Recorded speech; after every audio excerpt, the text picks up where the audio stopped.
Bueno, esto que voy a decir es muy serio. Acabamos de celebrar los cumpleaños de agosto. Estos son los últimos cumpleaños que vamos a celebrar en la iglesia, porque el fin del mundo es en septiembre. Eso es lo que están diciendo.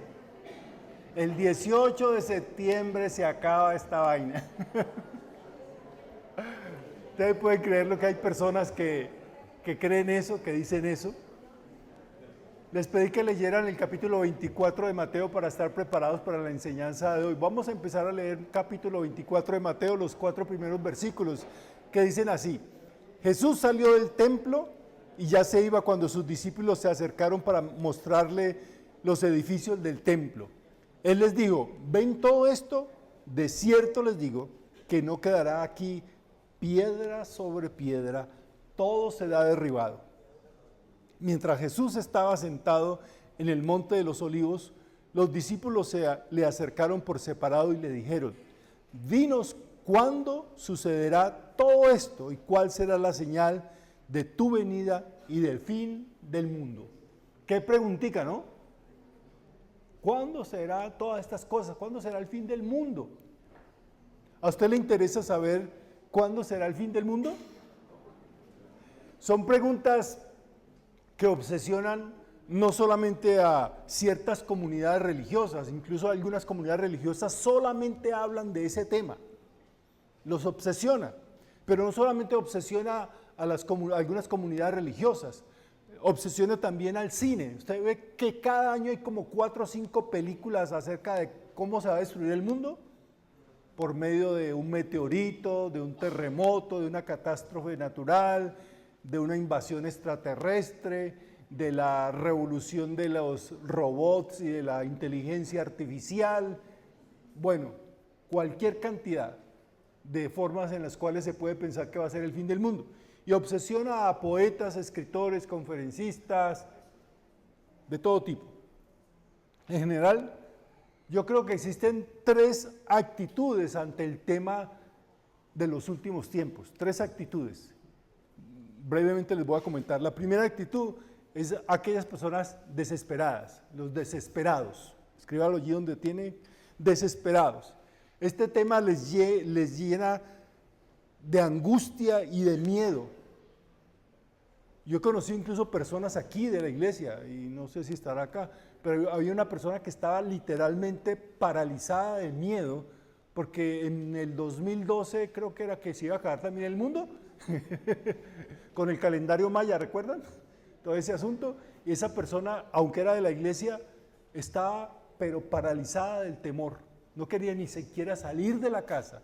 Son personas desesperadas por este tema, reforzado por las películas catastróficas del fin del mundo y por los predicadores que buscan manipular a la gente a través del miedo.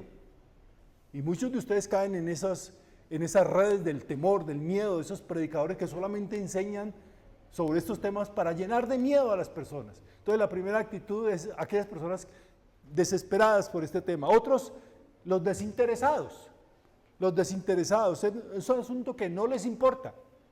Algunos porque no creen que el fin del mundo va a llegar, no va a haber un fin del mundo, y otros porque si no podemos hacer nada para evitarlo, ¿por qué preocuparnos? Si de todo modo esto se va a acabar, ¿para qué me preocupo? Entonces eso es como los desinteresados del tema. No nos interesa. Esta semana estaba viendo una película, el lunes festivo fue, ¿cierto? El lunes festivo, una película y iba a acabarse el mundo con no sé qué era, un meteorito creo que era, que iba a caer, y la gente, muchos angustiados, otros buscando refugio, y había un grupo de personas por allá en una azotea de un edificio alto bailando, disfrutando, bebiendo. Y yo, no, pues si se va a acabar el mundo, pues disfrutémoslo antes de que se acabe. Esos son los desinteresados. Y están los últimos, que son los distraídos. Los distraídos son aquellos que desarrollan una atracción enfermiza por el tema, una atracción enfermiza por este tema, se la pasan leyendo, hablando, viendo videos en YouTube, asistiendo a conferencias, a iglesias donde se habla de este tema, son llevados de aquí para allá con toda clase de información y teorías rebuscadas. Son las personas que se meten a internet y colocan allí fin del mundo, y eso les salen videos de cuánto loco usted se puede imaginar. ¿Ya? Entonces, yo mirando en internet descubrí hace unos días que sí, el fin del mundo para esta persona es el 18 de septiembre, o sea que el 19, lo que no alcanzó a hacer hasta el 18, ya.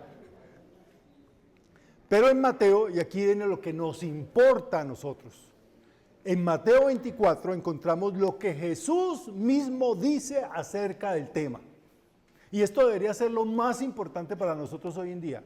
No lo que vimos en el video de ese YouTube, de ese pastor que es muy reconocido, ese pastor que es muy famoso, ese youtuber que es muy seguido, ese libro que es lo último que salió, lo más de más erudición que ha salido. No, a nosotros debe interesar qué dijo Jesús acerca del tema. Nos debería importar mucho más que cualquier cosa que diga un profeta loco. Yo espero que ustedes ya hayan leído por lo menos una vez Mateo capítulo 24 esta semana. Porque al leerlo, lo que yo noto al leer este capítulo es que los discípulos le preguntan al Señor por señales por el tiempo del fin del mundo. Y Jesús les habla no de las señales, sino que les habla de otra cosa. Entonces, me explico. Ellos están como muchos hoy en día, desesperados por saber cuándo va a ser eso, cuándo va a ser. Señor, dinos cuándo, cómo va a ser eso, muéstranos cuáles van a ser las señales de que el fin del mundo llega. Y Jesús les responde de otra manera, no con señales, sino que les habla de lo que ellos deben hacer ante lo que tendrán que enfrentar. Escuchen, Jesús no les dice, bueno, les voy a decir, cuando ustedes vean que hay una guerra entre este pueblo y este pueblo y se arme el zaperoco entre julanos y julanos y haya muchos terremotos en tal parte y eso ya es porque el fin del mundo llegó. Jesús no les habla de eso, les habla es de lo que ellos deben hacer, no de lo que deben estar pendientes de ver, sino lo que ellos deben hacer para enfrentar lo que viene. En otras palabras, Jesús les está diciendo que hay cosas sobre las cuales ninguno de ellos, ni nosotros, tenemos control. Nada. No podemos hacer absolutamente nada sobre eso. Simplemente van a suceder. No tenemos nada para hacer. Pero también les dice que hay cosas sobre las cuales sí podemos hacer algo. Y es más, somos responsables de hacerlas. Jesús les está diciendo, no se preocupen por las señales, ni el cómo, ni el cuándo. Preocúpese de hacer esto que yo les voy a decir. Esto es lo que ustedes son responsables de hacer. Desafortunadamente esta lección no la hemos aprendido los cristianos en 2000 años. Cada año hay como 3 fines del mundo. Cada año hay como 3 fines del mundo. Se levanta y dice, no, eso no va a ser en septiembre, eso va a ser en tal fecha, en marzo, porque el planeta se va a alinear con aquel, y entonces la gran profecía, entonces la bestia, y el anticristo, y entonces, y salen con todo cuento, y la gente ahí, ay, sí. Seguimos tratando de controlar lo incontrolable, y nos olvidamos de hacer lo que el Señor espera que hagamos. ¿Y qué es lo que el Señor espera que hagamos en este tema? Entonces hay 6 cosas muy rápidamente que vamos a aprender hoy. ¿Qué debemos hacer? Lo primero, ser cuidadosos. Ser cuidadosos. Versículos 4 y 5 dice, Jesús le respondió, cuando ellos le preguntaron, Jesús le respondió, cuídense de que nadie los engañe. ¿Cuídense de qué? De que no dice, cuídense que viene un meteorito. Cuídense que nadie los engañe, porque muchos vendrán en mi nombre y dirán, yo soy el Cristo, y engañarán ¿a cuántos? A muchos. Cuídense de que nadie los engañe, porque muchos serán engañados. No se presentarán como enemigos de Cristo, sino antes, por el contrario, vendrán ¿cómo? En el nombre de Cristo, en su nombre. Y no serán pocos, serán muchos. Y ahora que tenemos esto de las redes sociales, usted se va a dar cuenta que son miles de personas que siempre están hablando de estos temas como si supieran todo ya, como si Dios sí se los hubiera revelado a ellos. Jesús nos dice que esto sucederá no solamente en el fin del mundo, sino que siempre va a pasar, siempre habrá personas a lo largo de la historia del cristianismo, siempre ha habido personas que se levantan diciendo, yo sí tengo la respuesta. Yo sí les voy a decir, síganme los buenos, síganme que yo sí les voy a decir cómo es el fin del mundo y yo sí tengo la clave secreta de descubrir todo eso. Jesús nos dice, esto es lo que ustedes deben hacer. Tengan cuidado, no se dejen ¿qué? Engañar. Segundo, no angustiarse. No angustiarse. Versículos 6 y 8. Ustedes oirán hablar de guerras y de rumores de guerras, pero no se angustien, porque es necesario que todo esto suceda, pero aún no será el fin. ¿Pero aún no será qué? Ay, es que hay una guerra entre Rusia y Ucrania. ¿Hace cuánto empezó la guerra? Hace como 3 años. Y la gente decía, no, ahora sí empezó el fin del mundo, esto ya acabó, empaquémonos, gastémonos la platica que tengamos, porque esto se acaba ya. Y aquí estamos, porque dice, aún no será el fin, versículo 7, porque se levantará nación contra nación, reino contra reino, y habrá hambre, terremotos en distintos lugares. Todo esto será solo el comienzo de los dolores. Jesús dice que esto es necesario que suceda. No podemos controlar 2 cosas de las que dice Jesús ahí. No podemos controlar las fuerzas de la naturaleza. Terremotos, volcanes, tsunamis, sequías, inundaciones. No podemos controlar las fuerzas de la naturaleza. El hombre con toda su ciencia no ha podido todavía descubrir cómo no hacer que un volcán estalle. No lo podemos, está fuera de nuestro control. Y tampoco podemos controlar el corazón malvado del ser humano, porque las guerras surgen ¿dónde? En el corazón malvado del ser humano. Lo que sí podemos hacer es poner nuestra confianza en el Señor, que tiene todo dominio y todo el control, porque cuando confiamos no nos angustiamos. Cuando confiamos no nos angustiamos. Respecto a este tema, ustedes, les puedo asegurar, yo duermo tranquilo. Yo no duermo con un ojo abierto y el otro cerrado. De pronto el Señor llega y yo estoy dormido. No. Quienes confiamos no nos angustiamos. En tercer lugar, debemos ser perseverantes. Ser perseverantes. Versículos 9 al 14.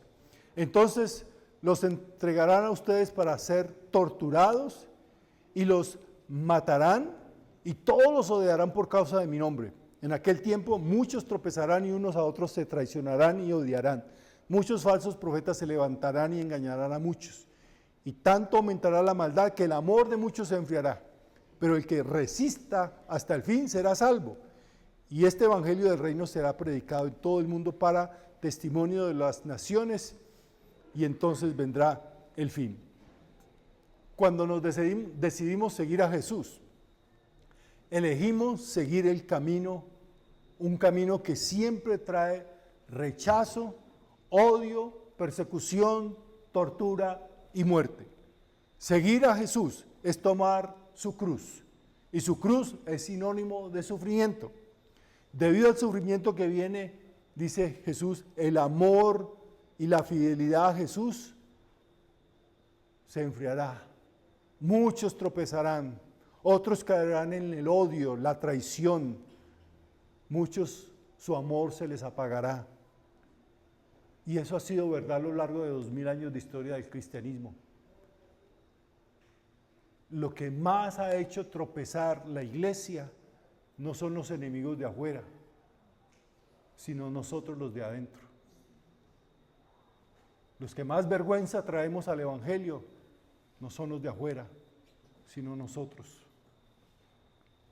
La prueba de que realmente seguimos a Jesús es que vamos a perseverar, cualquiera que sean las circunstancias. Entonces, ¿qué debemos hacer? Jesús dice, ante todo eso que se va a presentar y se va a venir, ustedes deben perseverar, no importa cuáles sean las circunstancias, perseveren, perseveren. En cuarto lugar, no ser crédulos, versículos 23 al 28. Así que si alguien les dice, miren, aquí está el Cristo, o miren, allí está, no lo crean. porque surgirán falsos cristos y falsos profetas, y harán grandes señales y prodigios, de tal manera que de ser posible engañarán incluso a los elegidos. Ya les he prevenido de todo, así que si les dicen, miren, está en el desierto, no vayan, o si les dicen, miren, está en los aposentos, no lo crean, porque la venida del Hijo del Hombre será como el relámpago que sale del oriente y puede verse hasta el occidente, porque los buitres se juntan donde está el cadáver. Una de las más tristes características de los cristianos modelo siglo XXI, ¿saben a quién me estoy refiriendo, verdad? ¿Quiénes son los cristianos modelo siglo XXI? Nosotros.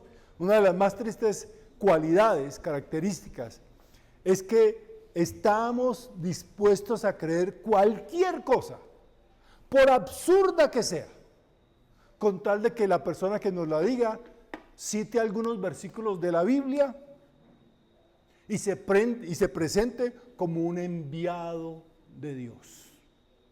Ay, pero pastor, mire, es que él cita la Biblia y esa persona debe estar en lo correcto porque habla de Dios y tiene la Biblia y nos dice que la Biblia dice en tal parte.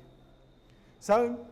Eso no es creer, eso es ser crédulos. ¿Sabe cuál es la definición de la Real Academia de la Lengua de la palabra crédulo? Escúchenla. Persona que cree fácilmente cualquier cosa. ¿Conoce personas así? No lo miren, por favor. No volteen a mirar por allá. Crédula es una persona que está dispuesta a creer cualquier cosa. Esta semana terminé de leer un libro, no sé cómo llegué a ese libro, pero me agarró y lo leí de una. Se llama Gilead, es de un pastor rural en Estados Unidos que ya es viejo y se va a retirar, porque ahora llegó a mis manos. y todo el libro es una carta que él escribe a su hijo, porque él enviudó y solamente se volvió a casar cuando ya tenía como 60 y pico de años y tuvo un hijo a los 65. Entonces cuando él siente que ya va a morir y que no va a poder tener mucho tiempo con su hijo, entonces empieza a escribir una carta larga y todo el libro es una carta que él está escribiendo a su hijo. Y en una de las cosas que él escribe, estoy hablando de hace muchos años atrás en los Estados Unidos, en una zona rural, no había internet, no había televisión en esos lugares. Este hombre dice, como pastor me siento frustrado porque llevo décadas siendo el pastor de esta iglesia, décadas. Creo que lleva más de 50 años siendo pastor. Y él era hijo de pastor, su papá era el pastor de esa iglesia y su abuelo era pastor también. Yo llevo décadas enseñando a esta congregación. Y a mí me sorprende, dice él, que la gente hoy en día prende la radio, y en ese tiempo era el boom de los predicadores en radio, no de televisión ni internet, y prenden la radio, escuchan a un predicador decir una barbaridad que es totalmente contrario de lo que él ha enseñado. Y aunque yo he llevado décadas enseñando, esas personas inmediatamente creen lo que oyen en la radio. Y yo me identifiqué tanto con él, pastor.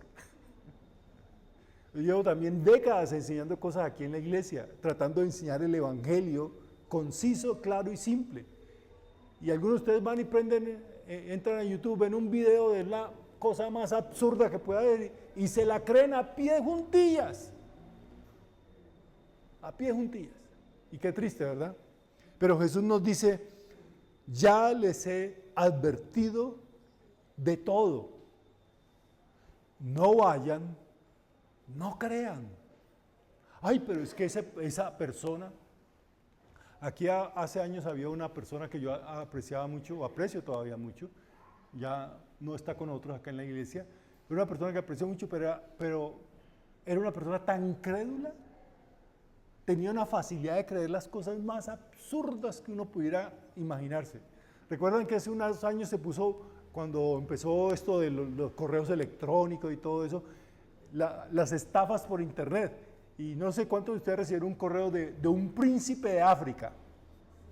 Un príncipe de África que le manda un correo a uno, dice que por asuntos legales y políticos en su país, él tiene que salir de su país porque hay una revolución y él tiene mucho dinero, incluso hablaban de lingotes de oro que necesitaba sacar de su país y que lo contactaba a uno porque creía que uno era serio y que él estaba dispuesto a que si uno le facilitaba su cuenta bancaria, él sacaba ese dinero por allí y le daba un buen porcentaje a uno. ¿Sí leyeron de eso? ¿No? Ah, de la que perdieron. Pues ese hermanito cayó en eso. Y dijo, no, pastor, vea lo que nos mandó Dios. Y el hermano no crea eso. No, no, eso tiene que ser verdad, porque mire cómo llega. Y el cuento, como decía, el cuento bien montado. Y no solamente eso, era crédulo, creía en todo lo que pudiera imaginar. Tenía una familiar, una persona de la familia enferma, y eso fue a donde el pastor Portela en Cali, en Pereira, lo llevó a brujos, lo llevó a sanadores, a cuanta persona decía que podía ayudarle, allá lo llevaba. Era una persona de buen corazón, pero demasiado crédulo. Y Jesús dice, ya los he prevenido de todo eso. No vayan, no crean. Ay, pastor, pero es que el pastor fulano de tal se hace milagros, tiene una unción especial. No es como usted. Quinto lugar, ¿qué debemos hacer? Enfocarse en Jesús. Enfocarse en Jesús. Versículos 29 al 31. Inmediatamente después de la aflicción de aquellos días, el sol se oscurecerá y la luna dejará de brillar, las estrellas caerán del cielo y los poderes celestiales se estremecerán. Entonces aparecerá en el cielo la señal del Hijo del Hombre, y todas las tribus de la tierra se lamentarán y verán al Hijo del Hombre venir sobre las nubes del cielo con gran poder y gloria. Y enviará a sus ángeles con gran voz de trompeta y de los cuatro vientos desde un extremo del otro del cielo. Ellos juntarán a sus elegidos. Por favor, note hacia dónde debe estar puesta nuestra atención, hacia dónde debemos fijar nuestra mirada, no hacia lo que dicen en el nombre de Cristo estos profetas, no hacia las señales prodigiosas que puedan hacer, ni tampoco hacia las señales celestiales que aparecerán en el cielo, sino hacia dónde debe estar fijada nuestra atención. Dice, hacia el Hijo del Hombre, es decir, a Jesús. Los apóstoles pidieron a Jesús que les diera señales del fin del mundo. Jesús les dice que hay una sola señal, y esa señal es ¿quién? El mismo Jesús. Si esa señal no le sirve a usted, no nos sirve a nosotros, no nos es suficiente, es porque no hemos entendido de qué se trata el reino de Dios y su evangelio. La única señal que necesitamos, la única señal fija, la única señal que satisface todo lo que nosotros necesitamos es Jesús. Solo Jesús. No ande buscando señales en el cielo. Ay, pastor, es que va a haber una alineación de los planetas y eso está profetizado. Ni eso. Y por último, debemos estar preparados. Estar preparados. Versículos 36 al 44. Y aquí viene lo más definitivo. En cuanto al día y la hora, nadie lo sabe. ¿Quiénes lo saben? Nadie. ¿Y nadie significa quién? Nadie. Nadie menos el profeta tal, que ese Señor tiene una unción, una revelación que Dios le dio. Nadie, ni siquiera los ángeles de los cielos. Solo mi Padre lo sabe.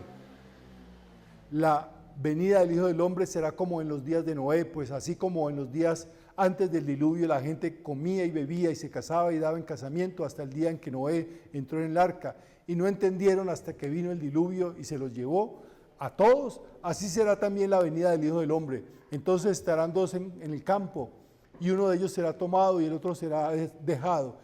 Dos mujeres estarán en el molino, y una de ellas será tomada y la otra será dejada. Por tanto, estén atentos, porque no saben a qué hora va a venir el Señor, su Señor.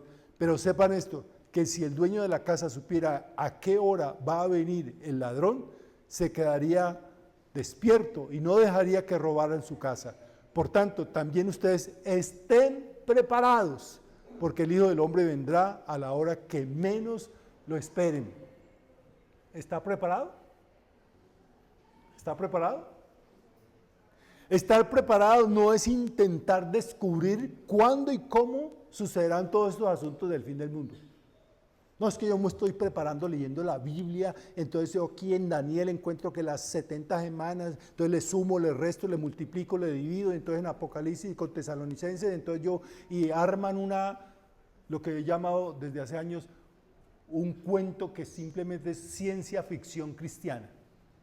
Que eso es bueno para entretener un poco de, no voy a decir de qué, y para vender libros y hacer películas. ¿Recuerdan esa serie de películas que se llamaba Dejado Atrás? Esas películas fueron millonarias, se hizo rico este señor con eso, echando el cuento de cómo iba a ser el fin del mundo y que ya esto se acabó. Y aquí seguimos. Estar preparado no es construir un búnker a prueba de bombas nucleares o terremotos o meteoritos o extraterrestres para estar protegidos.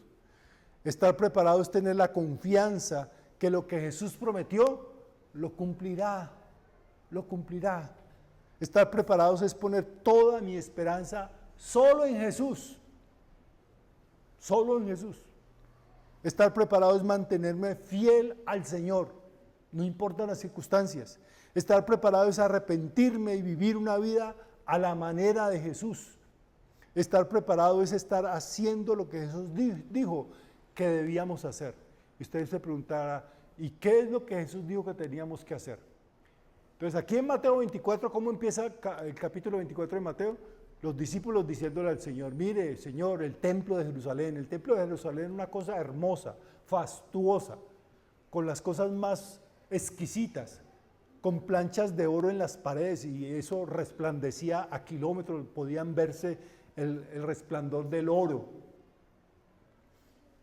Y dicen, Señor, mira, contempla esto tan hermoso. Y Jesús dice, les aseguro que de esto no quedará, ¿qué? Piedra sobre piedra. Qué susto para ellos. Y entonces le preguntan al Señor, ¿y cómo va a ser eso? ¿Cuándo va a pasar? ¿Qué señales? En esa ocasión, entonces Jesús narra lo que leemos en el capítulo 24, pero después de la resurrección, ellos todavía no han aprendido la lección, así como nosotros no hemos aprendido la lección. Porque después de la resurrección en Hechos capítulo 1, versículos 6 al 8, Hechos 1, 6 al 8, le vuelven a preguntar lo mismo. Dice, Hechos 1, 6 al 8, entonces los que estaban reunidos con él, o sea con Jesús, le preguntaron, Señor, ¿vas a devolverle a Israel el reino en este tiempo? Y él le respondió, no les toca a ustedes saber el tiempo ni el momento que son del dominio del Padre. Yo no encuentro una enseñanza más certera, más clara de parte de Jesús sobre este tema que ese texto. Dice, si Jesús fuera paisa, hubieran dicho, dejen de ser metidos. Eso no le importa a ustedes. No, no es un asunto de ustedes. Saber cuándo ni cómo van a suceder estas cosas. Pero el versículo 8 de Hechos 1 nos dice lo que sí es nuestra incumbencia, de nuestra incumbencia. Pero cuando venga sobre ustedes el Espíritu Santo, recibirán poder y serán mis testigos en Jerusalén, Judea, en Samaria y hasta lo último de la tierra. ¿Qué es lo que está diciendo Jesús? Ustedes no se preocupen por el fin del mundo. Eso no es asunto de ustedes. Eso no está bajo el control de ustedes. Eso no es algo que ustedes deben hacer ni conocer. No se metan en eso. Lo que sí deben hacer es ser que mis testigos, llevar mi evangelio a todos los lugares del mundo. Esa es nuestra tarea.